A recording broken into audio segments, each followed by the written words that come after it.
구원을 향한 용사 하나님이라는 제목으로 하나님 말씀 함께 나누겠습니다. 난세가 영웅을 만든다라는 말이 있습니다.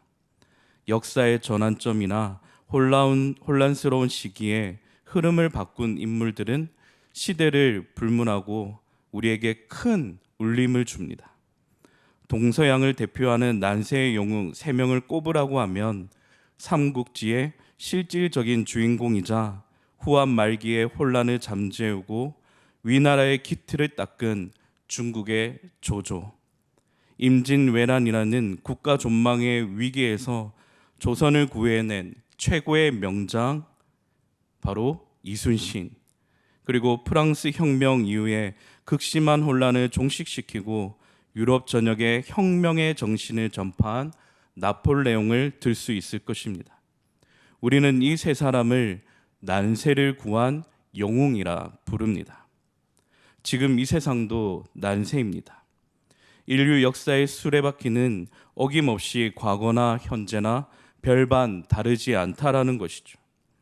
하나님보다 돈을 더 사랑하고 불법이 성행하며 사랑이 식어져 갑니다. 과연 이 세상에 정의가 살아있는가? 하나님은 도대체 무엇을 하고 계시는가? 오늘 본문의 배경이 바로 이와 같습니다. 우리가 앞서 읽지는 못했지만 14절의 말씀에 보시면 정의가 뒤로 물러가고 성실이 거리에 엎드려졌다라고 말씀합니다. 심지어 15절에서는 악을 떠나는 자가 오히려 탈취를 당했다라고 말씀합니다. 바르게 살려고 애쓰는 성도가 오히려 바보 취급을 당하는 거꾸로 된 세상이라는 것이죠. 이런 캄캄한 어둠 속에 우리는 슈퍼히어로를 기대하는 줄도 모르겠습니다. 아마 영웅을 기다리는 줄도 모르겠습니다. 난국을 타개할 유능한 지도자를 기대할 줄도 모르겠습니다. 나의 문제를 해결해 줄 탁월한 사람을 찾습니다. 그러나 인류 역사는 무엇을 보여줍니까? 사람에게는 소망이 없다라는 겁니다. 오늘 본문은 바로 그 절망의 끝에서 전적으로 무능하고 타락한 우리를 대신해 싸우시는 용사 하나님을 보여줍니다. 16절 상반절은 이 전쟁에 나서는 하나님의 마음이 잘 담겨져 있는데 이렇게 말씀합니다. 사람이 없음을 보시며 중재자가 없음을 이상히 여기셨다라고 말씀합니다. 하나님이 타락한 세상을 두루두루 감찰하십니다. 무너진 정의를 다시 세울 사람이 어디 있는가? 하나님과 죄인 사이를 중재할 중보자가 어디 있는가? 하나님이 찾고 또 찾으셨지만 결론은 무엇입니까? 없다입니다. 아무도 없습니다. 전적으로 타락하고 무능합니다. 이것이 성경이 말하는 인간의 실존입니다. 그래서 로마서 3장 23절에 모든 사람이 죄를 범하였음에 하나님의 영광에 이르지 못한다라고 말씀합니다. 우리에게는 스스로 구원할 만한 그런 능력이 조금도 없다라는 거예요. 우리가 만든 제도, 우리가 자랑하는 도덕, 우리를 안락하게 이끌어줄 과학, 그 어떤 것도 죄의 문제를 해결할 수 없다라는 겁니다. 그러나 우리의 절망, 우리의 한계, 우리의 실패, 그 자리에서 하나님은 놀라운 은혜를 선포하십니다. 하나님이 스스로 완전 분장하시고 구원하신다라고 말씀합니다. 16절 하반절의 말씀에 보면 자기 팔로 스스로 구원을 베푸시며 자기의 공의를 스스로 의지하사. 성도 여러분, 이 구절에 한번 밑줄을 쫙 한번 그어 보십시오. 만약에 볼펜이 없으시면 손톱으로라도 꾹꾹 눌러서 표시를 하면 참 좋을 것 같습니다. 자기 팔로 스스로 구원을 베푸시며 자기의 공의를 스스로 의지하사. 하나님은 다른 누군가의 도움을 필요로 하지 않으십니다. 천군 천사를 시키지도 않으십니다. 하나님이 직접 자기 팔을 걷어 붙이셨습니다. 전쟁터에 막 뛰어나갈 장면을 우리에게 가르쳐 주고 있다라는 것이죠. 여기서 하나님의 팔은 구약 성경에서 하나님의 구원의 능력을 상징합니다. 이스라엘 백성들을 구원한 출애굽 사건을 보면 신명기 5장 15절에 모세가 이렇게 기록합니다. 너의 하나님 여호와가 강한 손과 편팔로 애굽서 너를 인도하여 내었나니. 너의 하나님 여호와가 강한 손과 편팔로 애굽에서 우리를 구원해냈다. 하나님의 능력을 말씀하고 있는 것입니다. 그리고 신약에 와서 이 팔은 사람의 인격이 되어 우리 가운데 오신 예수 그리스도를 상징합니다. 그래서 초대교회 교부인 이레니우스와 어거스틴은 이렇게 정의합니다. 하나님의 팔은 곧 아들이시다. 하나님의 팔은 곧 아들이시다. 예수님이 오시기 전 700년 전에 오늘 성경을 기록한 이사야는 이렇게 말합니다. 오늘 본문을 통하여서 홀로 감당하실 십자가의 사역을 지금 오늘 본문을 통하여서 예언하고 있다라는 것이죠. 겟세마네 동산에서 제자들이 다 잠들었을 때 주님은 홀로 깨어 기도하셨습니다. 십자가 위에서 엘리 엘리 라마 사막다니라고 나의 하나님 어찌하여 나를 버리셨나이까 주님이 외치셨을 때 주님은 철저히 혼자 쉬었습니다. 왜입니까? 중재자가 없는 비참한 인류를 위해 친히 완전한 중보자가 되셔야 됐기 때문입니다. 아무도 도와주거나 해결할 수 없는 무거운 죄 짐을 용사 되신 주님이 홀로 감당하셨습니다. 그러므로 우리의 구원은 100% 하나님의 은혜입니다. 우리의 구원은 100% 주님이 하셨습니다. 하나님이 우리를 구원하심에 있어 우리의 인간적인 공로나 어떠한 노력으로 되어진 것이 결코 아니다라는 것이죠. 17절은 완전 군장하신 용사 하나님의 모습을 잘 보여줍니다. 오늘 본문 17절 우리 함께 읽겠습니다. 공의를 갑옷으로 삼으시며 구원을 자기 머리에 써서 투구로 삼으시며 보복을 속옷으로 삼으시며 열심을 입어 겉옷으로 삼으시고. 17절의 말씀에 보면 완전 군장하신 용사 하나님의 4가지 장착법이 나와 있습니다. 첫 번째는 공의를 갑옷으로 삼으셨다라고 말씀합니다. 공의를 갑옷으로 장착하셨다. 이 공의라는 단어는 히브리어로 체다카라는 단어인데 이것에 대한 두 가지의 의미가 있습니다. 첫 번째는 법정 용어입니다. 재판의 판결의 기준을 내리는 그와 같은 기준을 말씀할 때 바로 하나님의 공의, 하나님의 정의를 사용하고 있습니다. 두 번째로는 하나님이 우리를 구원하실 힘을 말씀하고 있는 것입니다. 다시 말해 나 여호와가 너희를 구원할 전능자이시다. 하나님 자신이 바로 이 공의와 정의의 실체가 되신다라고 말씀하고 있는 것입니다. 하나님 자신의 신실함, 바로 체다카, 하나님 스스로가 바로 공의의 기준이 된다라고 말씀하고 있는 것이죠. 전쟁에 나설 채비 첫 번째가 무엇입니까? 의의 호신경을 입으셨습니다. 그리고 두 번째로는 구원을 자기 머리에 투구로 삼으셨다라고 말씀합니다.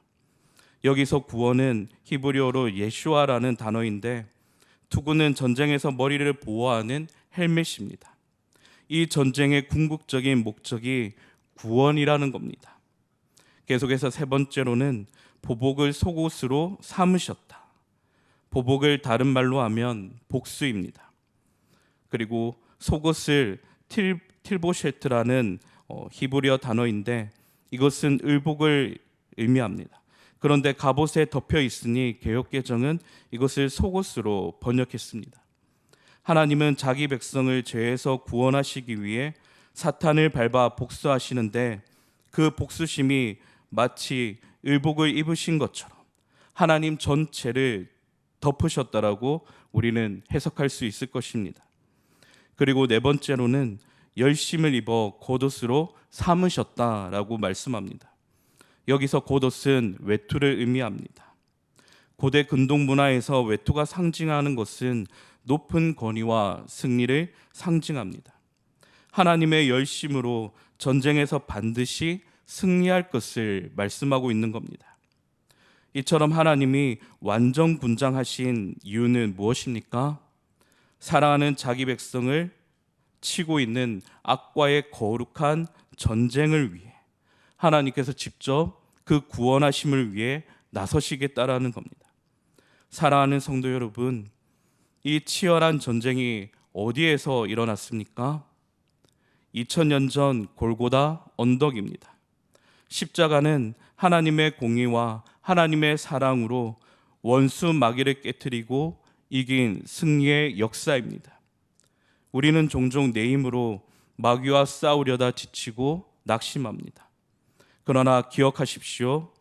전쟁은 나에게 속한 것이 아니라 하나님께 속한 것입니다. 용사 되신 하나님께서 이미 십자가에서 대장 마귀의 머리를 상하게 하셨고 승리는 이미 선포되었습니다. 우리는 패잔병이 결코 아닙니다. 용사 하나님의 뒤를 따르는 개선 장군의 병사들입니다. 때로는 삶에 지치고 힘들고 삶의 여러 가지 문제로 인해 곤욕을 치를 때가 많습니다. 영적 전투가 매우 치열해 보이는 그런 현장을 만날 때가 많습니다. 그러나 대장 대신 예수님을 우리가 앞세우면 항상 승리할 줄로 믿습니다. 용사 하나님께서 친히 싸워 승리하신 결과 우리에게 무엇을 주셨습니까? 19절 상반절의 말씀에 보면 서쪽에서 여호와의 이름을 두려워하겠고 해 돋는 쪽에서 그의 영광을 두려워할 것이다 라고 말씀합니다. 하나님의 구원 역사는 서쪽에서 동쪽 끝까지 온 열방에 미칠 것이다 선언합니다. 그리고 급히 흐르는 강물같이 성령의 능력으로 임할 것이라고 약속하십니다. 성령님의 힘찬 행진을 막을 자가 아무도 없다라는 겁니다. 신약 시대를 사는 우리 인생에 그 어떤 세력이 우리를 막아도 성령님의 힘찬 강물, 복음의 능력을, 복음의 강물을 막을 수 있는 자 아무도 없는 줄로 믿습니다. 이 시대에도 성령 하나님께서 구원하심에 있어서 그 어떤 누구도 그 무엇도 결코 꺾을 수도 이길 수도 없는 줄로 믿습니다. 계속해서 20절에 보시면 승리하신 주님이 구속자로 시온에 오십니다. 단 누구에게 임하십니까? 하반절의 말씀에 보면 죄가를 떠나는 자에게 임하리라 말씀합니다. 이것은 구원의 조건이 아니라 구원받은 자의 특징입니다. 한번 하나님의 은혜를 입은 자, 하나님께서 구원하시기로 작정된 자, 택함을 받은 자는 죄를 미워할 수밖에 없다라는 겁니다. 용사 하나님이 나를 대신해 죄와 싸워 이기셨는데 우리가 어찌 죄와 짝하며 가까이 지낼 수 있겠습니까? 죄를 미워하는 참된 회개가 있는 그곳에 주님의 임재가 넘쳐나는 줄로 믿습니다. 우리가 죄와 싸우고 죄를 미워하고 죄를 멀리하는 그곳에 거룩함을 지켜 나아가려는 그곳에 하나님이 우리와 함께하는 줄로 믿습니다. 마지막으로 21절 우리 다 함께 읽어보겠습니다. 이것이 오늘 설교의 결론이자 하나님이 주시는 최고의 선물입니다. 우리 21절 함께 읽겠습니다. 여호와께서 이르시되 내가 그들과 세운 나의 언약이 이러하니 곧 내 위에 있는 나의 영과 내 입에 둔 나의 말이 이제부터 영원하도록 내 입에서와 내 후손의 입에서와 내 후손의 후손의 입에서 떠나지 아니하리라 하시니라. 여호와의 말씀이니라. 아멘. 승리의 하나님이 우리에게 주신 최고의 전리품은 말씀과 성령입니다. 이것은 뗄래야 뗄 수 없는 겁니다. 말씀 없는 성령은 맹신으로 가고 성령 없는 말씀은 죽은 문자가 됩니다. 하나님은 이 둘을 우리에게 영원한 언약으로 주셨습니다. 당대뿐만 아니라 어디까지 주신다라고 약속하십니까? 후대까지, 후손의 후손까지 주시겠다라고 약속하십니다. 내 위에 있는 나의 영과 내 입에 둔 나의 말이 이제부터 영원하도록 내 입에서와 내 후손의 입에서와 내 후손의 후손의 입에서 떠나지 아니하리라. 사랑하는 성도 여러분, 여러분은 자녀에게 무엇을 물려주시겠습니까? 여러분들은 무엇을 위해 매일 고군분투하십니까? 자녀들에게 더 좋은 대학을 가라고 계속해서 부추기십니까? 더 좋은 커리어를 쌓기 위해, 더 좋은 스펙을 남기기 위해 열심을 내야 된다라고 그렇게 가르치십니까? 여러분들이 가진 그 재산을 가지고 그 많은 재산을 물려주려고 하십니까? 물론 이것 또한 필요합니다. 그러나 오늘 말씀을 통해 이것을 기억하십시오. 용사 하나님이 목숨 걸고 싸워 우리에게 주신 진짜 유산은 바로 믿음의 유산입니다. 바로 다음 세대를 신앙의 거장들로 세워 나가는 일입니다. 한 영혼을 천하보다 귀하게 여기며 그 영혼이 구원함에 있어 우리가 협력하며 그 영혼을 위해 돌보는 일들입니다.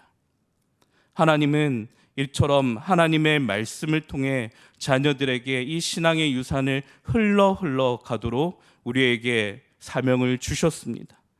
우리 자녀들의 입에 무엇이 있어야 됩니까? 세상 유행가가 아니라 자녀들의 입술에는 찬양이 넘쳐야 됩니다.